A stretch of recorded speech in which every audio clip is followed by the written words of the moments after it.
नमस्ते प्रिय भक्तगण। क्या आपके जीवन में चिंताओं, तनाव और दुखों की अग्नि इतनी बढ़ गई है कि आपको दिन का चैन और रातों की नींद नसीब नहीं हो रही? क्या आपको ऐसा प्रतीत होता है कि इस मतलबी दुनिया की भागदौड़ में आपका मन अंदर ही अंदर जल रहा है और आपको कहीं भी शीतलता या शांति नहीं मिल रही?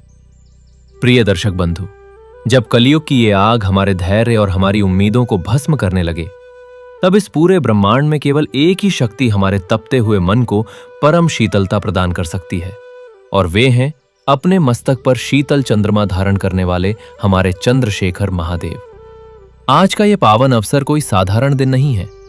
आज हम शिव शंभू के उस परम शांत और शीतलता प्रदान करने वाले स्वरूप की शरण में जा रहे हैं, जो भयंकर से भयंकर दुख की अग्नि को भी पल भर में शांत कर देते हैं। शास्त्रों और पुराणों में यह अटल सत्य वर्णित है कि जो भी भक्त आज अपना सारा अहंकार त्याग कर पूर्ण श्रद्धा और निर्मल मन से भगवान शिव की ये पावन कथा सुनता है, उसके जीवन के सारे कष्ट समाप्त हो जाएंगे और उसे कैलाश जैसी परम शांति प्राप्त होगी। एक पल ठहर कर विचार कीजिए। जो देव हलाहल विष की भयंकर पीड़ा को शांत करने के लिए अपने मस्तक पर चंद्रमा को स्थान देते हैं, क्या वे आपके जीवन के इन छोटे मोटे तनावों और मानसिक पीड़ा को शांत नहीं कर सकते? अवश्य कर सकते हैं। जब मनुष्य हर तरफ से निराश होकर अपने तपते हुए आंसुओं के साथ शिव के चरणों में एक लोटा शीतल जल अर्पित करता है, तो डमरू वाले स्वयं उसके जीवन की हर तपन को सोख लेते हैं। वंदे देव उमापतिम सुरगुरुम, वंदे जगत कारणम, वंदे पन्नग भूषणम मृगधरम, वंदे पशुनाम पतिम। आज की ये कथा केवल सुनने मात्र की कोई कहानी नहीं है। ये आपके अशांत मन को परम विश्राम देने और आपके घर परिवार के चारों ओर महादेव का एक अभेद्य शीतल सुरक्षा चक्र बनाने की अलौकिक महासाधना है। भक्तगण, भगवान शिव के इस शांत और कल्याणकारी स्वरूप की आराधना में आपके एकाग्र मन और धैर्य की आवश्यकता होती है। शास्त्रों का यह स्पष्ट मत है कि महादेव की इस ज्ञानमयी कथा को यदि जल्दबाजी में या बीच में अधूरा छोड़ दिया जाए, तो मनुष्य को न केवल इसका पूर्ण पुण्य फल प्राप्त नहीं होता, बल्कि उसके मन की पीड़ा भी कभी पूरी तरह शांत नहीं हो पाती। इसलिए आज ये अटल संकल्प लें कि दुनिया की सारी भागदौड़ और मानसिक संताप को कुछ देर के लिए भूलकर इस अमृतमयी कथा को बिना किसी रुकावट के अंत तक पूरे ध्यान से सुनेंगे। हो सकता है कथा के किसी प्रसंग में छिपा महादेव का कोई एक संदेश आपकी वर्षों पुरानी पीड़ा को आज ही भस्म कर दे। जो व्यक्ति चंद्रशेखर शिव की महिमा को अपने हृदय में बसाता है, दुनिया की कोई भी परेशानी उसे जला नहीं सकती। और यदि आप भी डमरू वाले के सच्चे और अनन्य भक्त हैं, तो धर्म और शांति के इस प्रकाश को जन जन तक फैलाना आपका परम कर्तव्य है। इसलिए इस वीडियो को पूरे भाव से लाइक करें, अपने शिव भक्त मित्रों और परिवार के साथ साझा करें और सनातन धर्म की इस अविरल गंगा से निरंतर जुड़े रहने के लिए आपके अपने चैनल भक्ति स्टेशन को अभी सब्सक्राइब करें। तो आइए अपने मन की सारी तपन को शिव के चरणों में सौंप दीजिए। हृदय में मस्तक पर चंद्रमा धारण किए हुए महादेव का ध्यान धरिए और पूरे भाव से हर हर महादेव और ओम नमः शिवाय का जयघोष करते हुए इस परम पावन शिव कथा की दिव्य यात्रा का शुभारंभ करते हैं। प्राचीन काल की बात है, जहां इंसान ने वर्तमान में जीना छोड़कर केवल कल क्या होगा की चिंता को अपना भगवान मान लिया था। वहां आशंकापुर नाम का एक अत्यंत डरा हुआ राज्य बसा हुआ था। यहाँ के राजा भयदास थे। राजा भयदास के केवल 2 ही पुत्र थे। जब वे दोनों पुत्र पैदा हुए थे, तब किसी ने भविष्यवाणी कर दी थी कि इन दोनों के जीवन में बहुत बड़ा संघर्ष और संकट लिखा है। उस दिन के बाद से राजा की रातों की नींद हमेशा के लिए उड़ गई।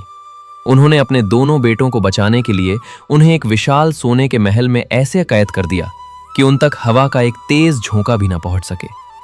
राजा उन्हें न तो कभी बाहर की धूप में जाने देते, न किसी से मिलने देते और न ही जीवन का कोई संघर्ष करने देते। उनका मानना था कि बाहर की दुनिया बहुत जालिम है। मैं अपने दोनों बच्चों को हर संकट, हर दुख और हर खरोंच से बचाकर रखूंगा।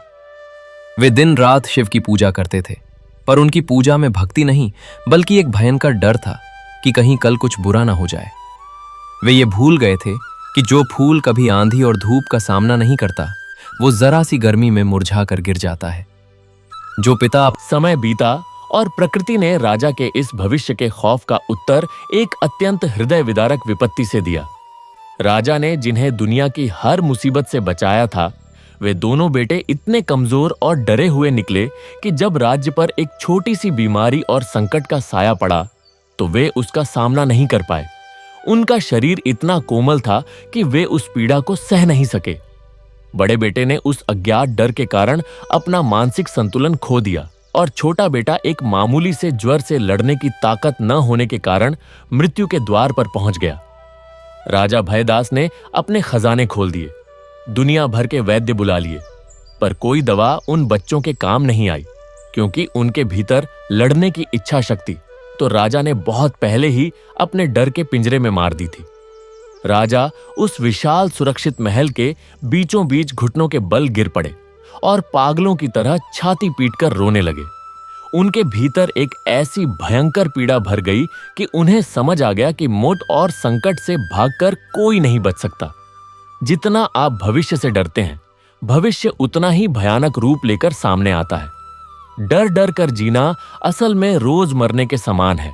इस भयंकर खौफ और भविष्य की चिंताओं के नर्क से केवल वही निकाल सकता है जिसने स्वयं मृत्यु को अपने त्रिशूल की नोक पर बांध रखा है, साक्षात महामृत्युंजय त्र्यंबकेश्वर महादेव। उस घुटन और खौफ के चरम क्षण में राजा ने अपने सिर से वह मुकुट उतार कर फेंक दिया, जो असल में उनकी चिंताओं और भविष्य के खौफ का एक भारी बोझ था।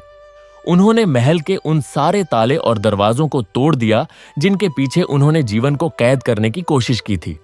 अपने शरीर से राजसी वस्त्रों को उतारकर उन्होंने एक साधारण सूती वस्त्र लपेट लिया।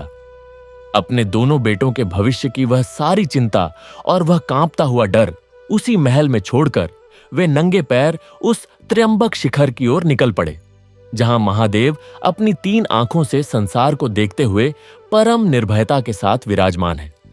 चलते चलते उन्होंने डबडबाई आंखों से उस विशाल आकाश की ओर देखा और कांपते होंठों से पुकार लगाई, हे मृत्युंजय, मुझे अपनी सुरक्षा व्यवस्था और अपनी ताकत पर बहुत घमंड था ना। देखो, आज मेरे ही डर ने मेरे दोनों बेटों को अंदर से इतना खोखला कर दिया है कि वे जीवन की एक आंधी भी नहीं सह पाए। मैं उम्र भर आने वाले कल के डर से कांपता रहा और उन्हें भी कायर बनाता रहा, पर मैंने कभी आपके उस अभय स्वरूप को नहीं पहचाना जो श्मशान में बैठकर भी ब्रह्मांड का सबसे निडर और आनंदित योगी है। मैं उस त्र्यंबकेश्वर के पास अपने इस खोखले डर की क्षमा मांगने जा रहा हूं। मैं अपने इस कल क्या होगा के खौफ को इसी मार्ग की धूल में उड़ा दूंगा और एक ऐसा निर्भय साधक बनकर उस कालों के काल के चरणों में गिरूंगा जिसे अब मृत्यु का भी कोई भय नहीं, क्योंकि मैं भली भांति जान चुका हूं कि जब हम अपने भविष्य का सारा खौफ त्याग कर पूर्ण समर्पण से शिव की शरण में जाते हैं तो जीवन के सारे कष्ट समाप्त हो जाते हैं। और फिर वह यात्रा शुरू हुई। वह यात्रा जो केवल जंगलों और पहाड़ों की नहीं थी, बल्कि राजा भयदास के अपने ही भीतर के अंधकारमय जंगल की यात्रा थी। कल तक जो राजा अपने पैरों में कांटा चुभने से भी डरता था, क्योंकि उसे लगता था कि यह छोटा सा कांटा किसी बड़ी बीमारी का कारण बन सकता है, आज वह उन्हीं कांटों को अपने पैरों की छाला समझकर बिना किसी खौफ के आगे बढ़ रहा था। रास्ते में भयंकर जंगली जानवरों की दहाड़ सुनाई देती, पर इस बार राजा के भीतर कोई कंपन नहीं होता। उसे लगता ये जानवर तो बस अपना जीवन जी रहे हैं, जैसे मैं जी रहा हूं। डर तो मेरे मन का एक भूत था जो बाहर की चीजों पर चिपक कर उन्हें भयानक बना देता था, पर मन हार नहीं मानता था। जैसे ही राजा थोड़ा विश्राम करने को होता, उसका मन उसके कानों में फुसफुसाने लगता, लौट चलो राजा, तुम पागल हो गए हो। तुम्हारे बेटे महल में अकेले पड़े हैं। बड़ा बेटा पागल हो चुका है, छोटा मृत्यु के द्वार पर है, उनके पास कौन है? तुम उन्हें छोड़कर भागे जा रहे हो। यह तुम्हारा कर्तव्य है कि उनके पास रहो, उनकी सेवा करो। यह आवाज इतनी प्रबल थी कि राजा के कदम रुक गए। उसके मन ने उसके सामने महल का वह दृश्य खड़ा कर दिया। दोनों बेटे तड़प रहे हैं और कोई नहीं है। राजा की आंखों से आंसू बहने लगे और उसके भीतर एक गहरा द्वंद्व शुरू हो गया, लौटूं या न लौटूं। तभी उसी क्षण दूर से एक अजीब सी आवाज आई। वह आवाज किसी के रोने की नहीं, बल्कि एक अद्भुत मंत्र की गूंज थी। हवा ने उस मंत्र की एक लहर राजा के कानों तक पहुंचाई। ए त्र्यंबकम यजामहे सुगंधिम पुष्टिवर्धनम आ उर्वारुकमिव बंधनान मृत्योर मुक्षीय मामृतात आ। यह वही महामृत्युंजय मंत्र था जिसे राजा ने अपने जीवन में हजारों बार यंत्रवत दोहराया था, पर कभी उसके अर्थ में नहीं उतरा था। आज उस मन के भयंकर द्वंद्व के बीच वह मंत्र एक तीक्ष्ण बाण की तरह उसके हृदय में उतर गया। उसे अचानक समझ आया, उर्वारुकमिव बंधनात, जैसे खीरा अपने बंधन बेल से कटकर अलग हो जाता है, वैसे ही मैं मृत्यु के बंधन से मुक्त हो जाऊं। लेकिन बंधन क्या है? क्या मृत्यु ही बंधन है? नहीं। राजा की समझ में आया कि असली बंधन तो मृत्यु का डर है। वह डर ही असली बंधन है जो हमें जीवन में कभी जीने नहीं देता। और वह डर उसके मन की वही आवाज है जो अब भी उसे वापस लौटने को कह रही थी। उसे समझ आ गया कि यह मन उसकी रक्षा नहीं कर रहा, बल्कि उसे फिर से उसी डर के पिंजरे में बंद करना चाहता है। राजा भयदास ने अपने मन के उस डर को दोनों हाथों से पकड़ा और जोर से कहा, चुप, अब तू मुझे डरा नहीं सकता। मैं अपने बेटों को उनकी नियति के हवाले कर चुका हूं। जो शिव का है उसकी रक्षा शिव करेंगे। मेरा कर्तव्य अब केवल शिव के चरणों तक पहुंचना है। और यह कहते हुए उसने फिर से कदम बढ़ा दिए। यह पहला मौका था जब उसने डर के आगे घुटने नहीं टेके। उसने अपने मन के उस पुराने अभ्यस्त स्वर को चुनौती दी थी। और जैसे ही उसने ऐसा किया, उसके सीने पर जो पहाड़ जैसा भारी बोझ था वह हल्का होने लगा। उसने पहली बार महसूस किया कि बिना डरे सांस लेना कितना सुखद होता है। आज तक वह सांस तो ले रहा था, पर उसकी हर सांस में कल का डर घुला हुआ था। आज पहली बार उसकी सांसों में केवल अब था, केवल वर्तमान था। वह आगे बढ़ता गया।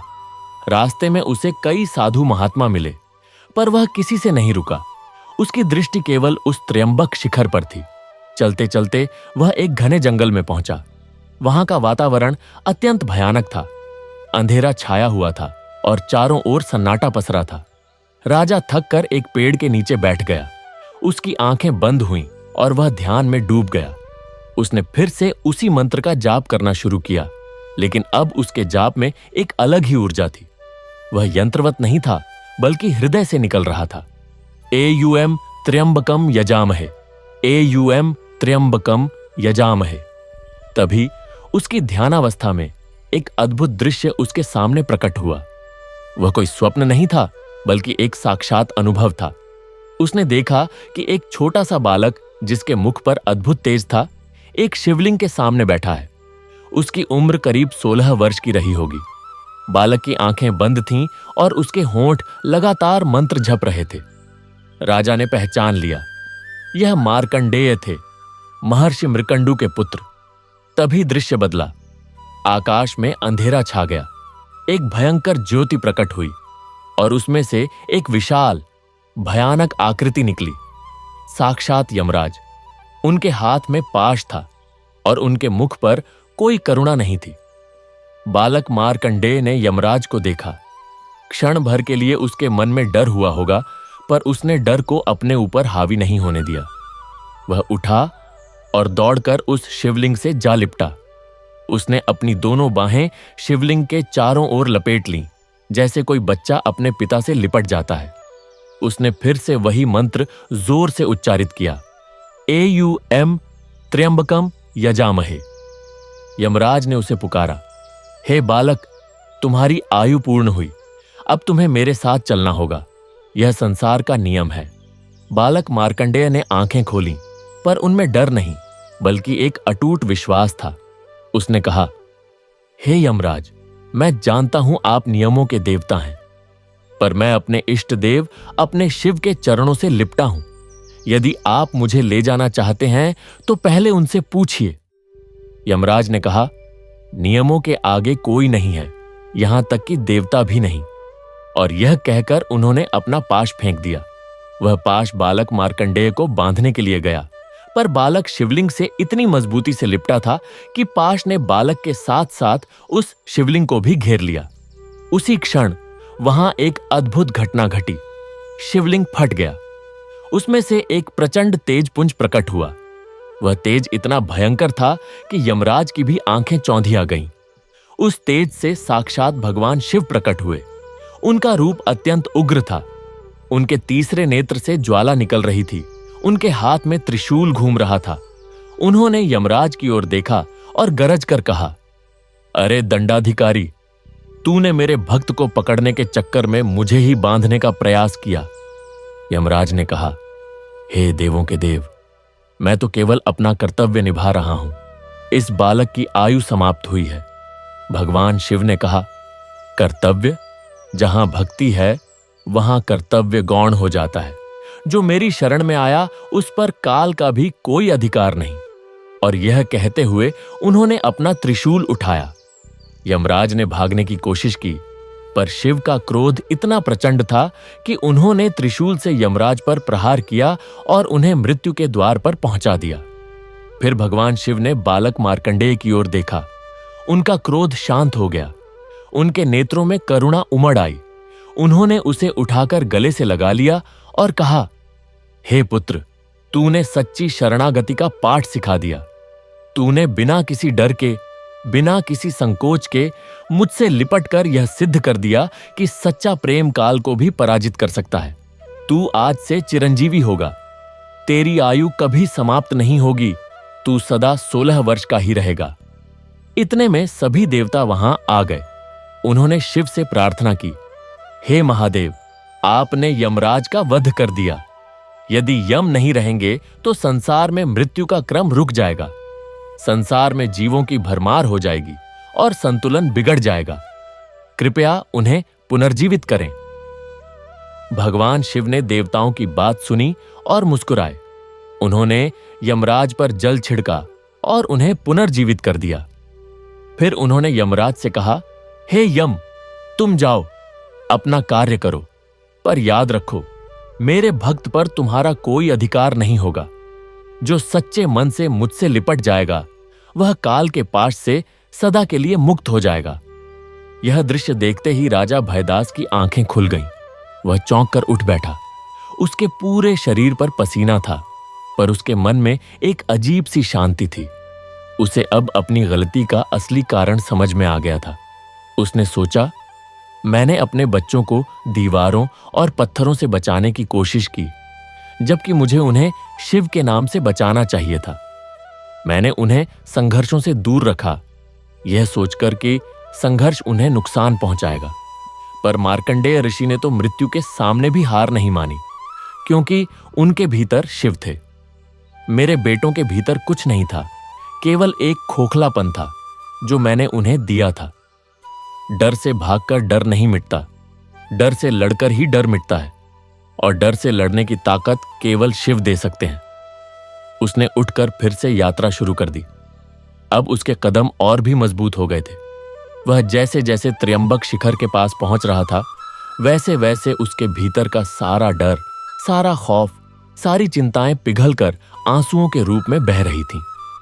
वह रो रहा था, पर उसके आंसू दुख के नहीं, बल्कि एक अज्ञात राहत के थे। उसे लग रहा था जैसे उसकी आत्मा नहा रही हो।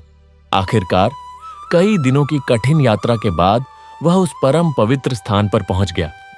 वह त्र्यंबक शिखर था, जहां भगवान त्र्यंबकेश्वर विराजमान थे। वहां का वातावरण अत्यंत शांत और दिव्य था। चारों ओर हरियाली थी और दूर दूर तक फैले पहाड़ों की चोटियां बर्फ से ढकी हुई थीं। बीच में एक सुंदर मंदिर था और उस मंदिर के गर्भगृह में एक शिवलिंग स्थापित था। यह कोई साधारण शिवलिंग नहीं था। यह वही त्र्यंबकेश्वर थे जिनके 3 नेत्र भूत, वर्तमान और भविष्य को देखते थे, जिनके एक नेत्र के खुलते ही अज्ञान भस्म हो जाता था। राजा भयदास उस मंदिर के द्वार पर पहुंचा। उसका शरीर धूल से सना था। उसके पैर छालों से भरे थे। उसके वस्त्र फटे हुए थे। वह उसी दशा में गर्भगृह में दाखिल हुआ। उसने शिवलिंग के सामने घुटने टेक दिए। उसके भीतर अब कोई शब्द नहीं थे, कोई प्रार्थना नहीं थी, कोई मंत्र नहीं था। केवल एक गहरी चुप्पी थी, और उस चुप्पी के भीतर एक अपार पीड़ा थी, और उस पीड़ा के भीतर एक अटूट श्रद्धा थी। उसने अपने दोनों हाथ ऊपर उठाए, उस शिवलिंग को देखा और फूट फूट कर रोने लगा। वह रो रहा था और उसके आंसू शिवलिंग पर गिर रहे थे। वह रो रहा था और उसके सीने से एक आवाज निकल रही थी, हे महादेव, मैं आ गया। मैं, तुम्हारा सबसे डरपोक भक्त, तुम्हारे पास आ गया। अब और नहीं, अब और डर नहीं सहा जाता।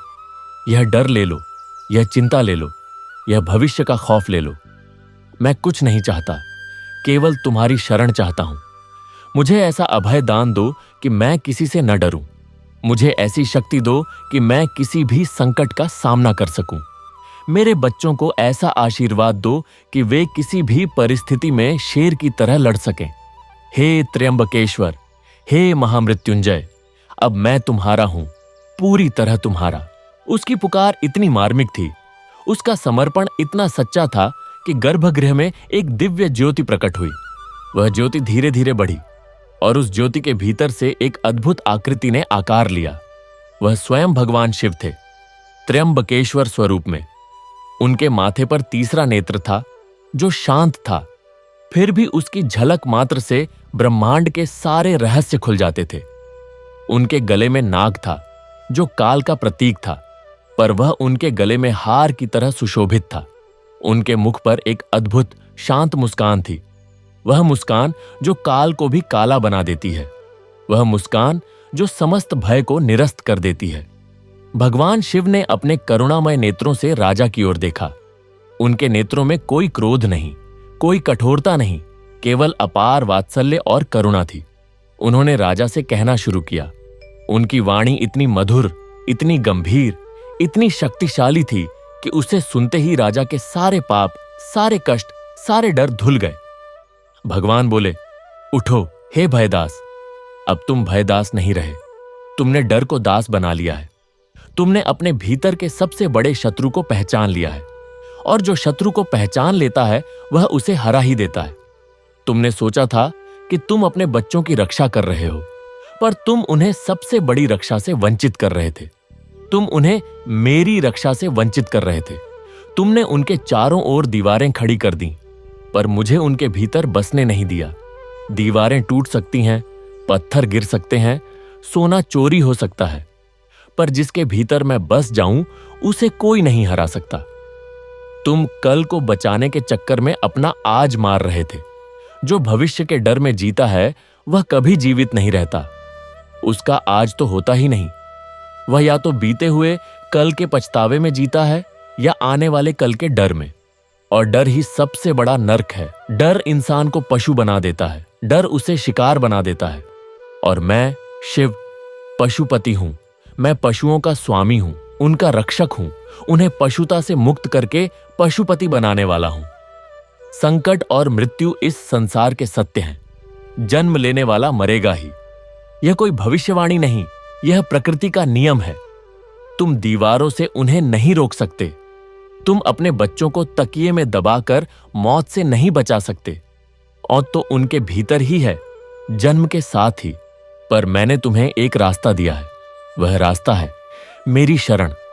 जो इंसान अपना हर खौफ, अपने बच्चों का भविष्य और अपनी हर चिंता मेरे इस तीसरे नेत्र के आगे भस्म कर देता है, मैं उसे ऐसा अभय दान देता हूं कि दुनिया का कोई दुख उसे डरा नहीं सकता।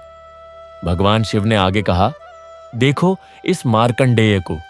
इसकी आयु केवल 16 वर्ष थी। इसके माता पिता को पता था कि यह मरेगा, पर उन्होंने इसे दीवारों में कैद नहीं किया। उन्होंने इसे मेरे नाम से जोड़ा। उन्होंने इसे मेरा भक्त बनाया। और जब काल आया तो यह बालक मेरे चरणों से लिपट गया। यह बालक यम से नहीं लड़ा, इसने यम को डरा नहीं, इसने केवल मुझे पुकारा और मैं इसके पुकार पर आया। यही सच्ची रक्षा है, यही परम सुरक्षा है। तुम भी अपने बच्चों को यही सुरक्षा दो। उन्हें मेरे मंत्र दो, उन्हें मेरी कहानियां दो, उन्हें मेरा भय हरने वाला यह अद्भुत स्वरूप दो। उन्हें सिखाओ कि जब संकट आए तो भागो मत, डरो मत, बल्कि मुझसे लिपट जाओ। मुझसे लिपटने का अर्थ यह नहीं कि संकट टल जाएगा। संकट आएगा, दुख आएगा, पर उनके भीतर एक अडिग शक्ति होगी, एक अटूट विश्वास होगा, एक अभय भाव होगा जो उन्हें कभी टूटने नहीं देगा। जिसने डरना छोड़ दिया उसने मुझे पा लिया, क्योंकि मैं स्वयं निर्भय हूं। मैं श्मशान में रहता हूं, जहां हर कोई डरता है, पर मैं वहां आनंदित हूं।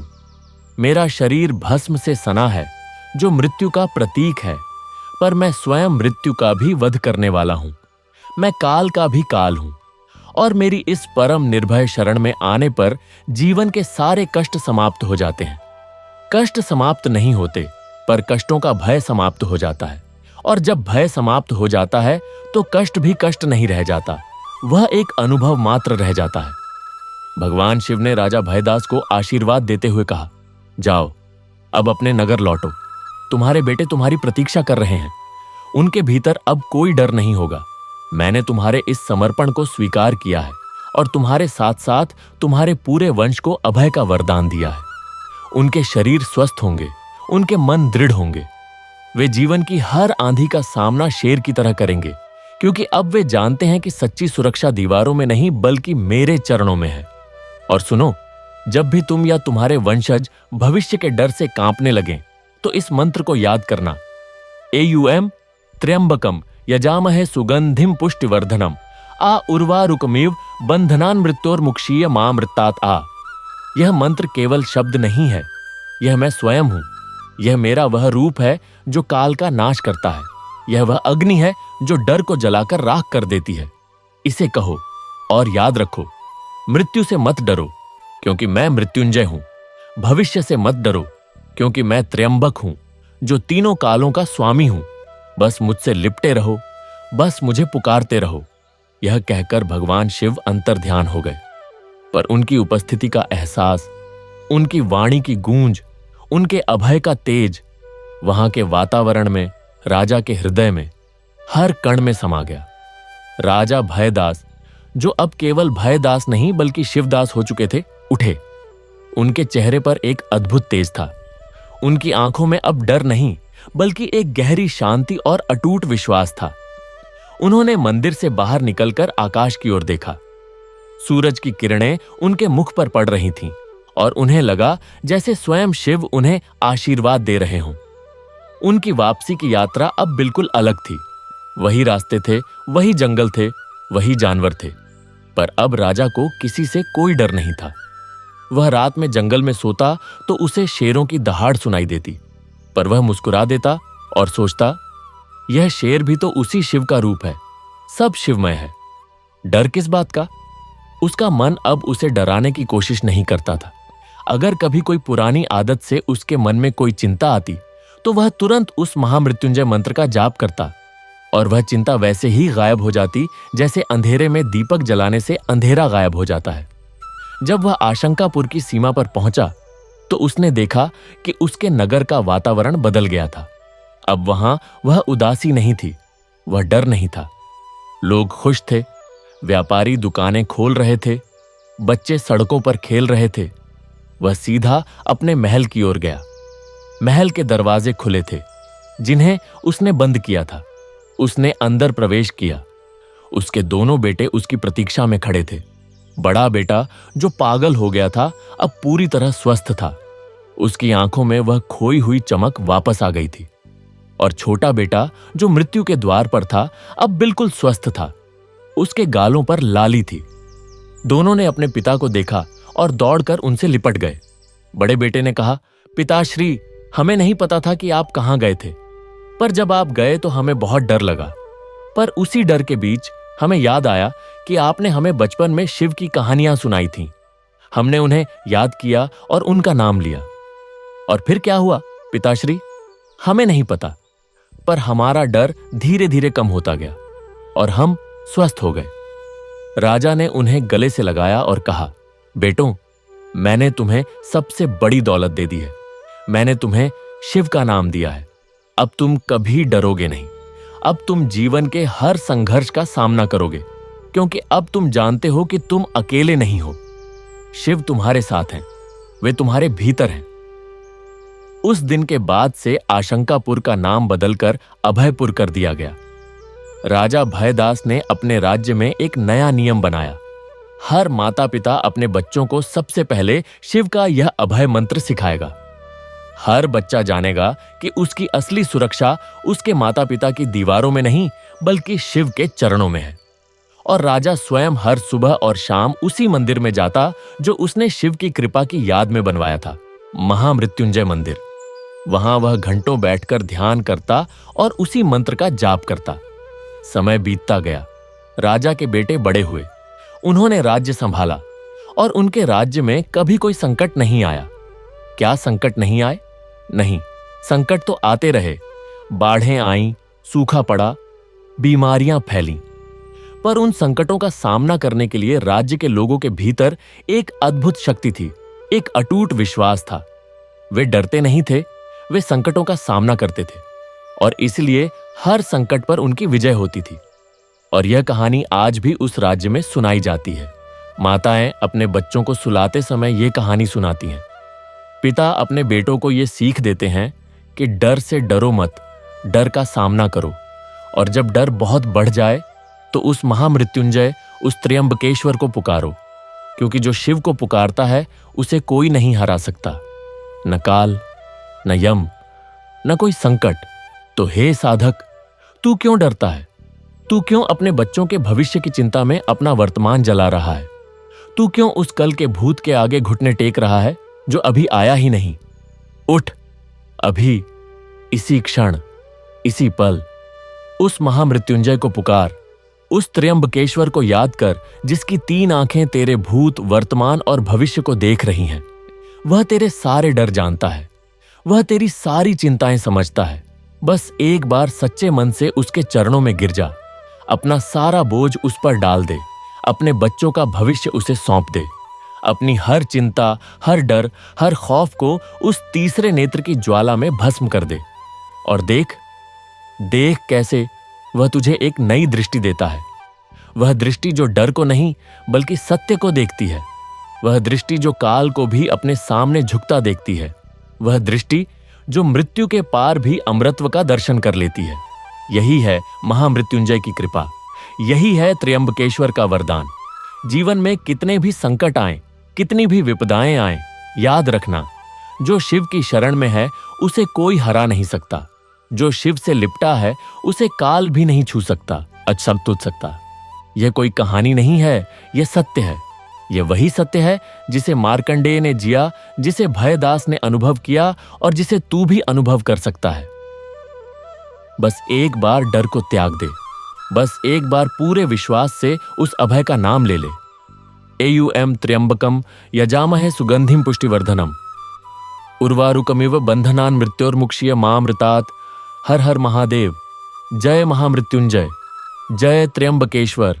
और अब इस कथा के अंत में मैं तुमसे यही कहूंगा, जाओ और इस अभय को अपने जीवन में उतारो।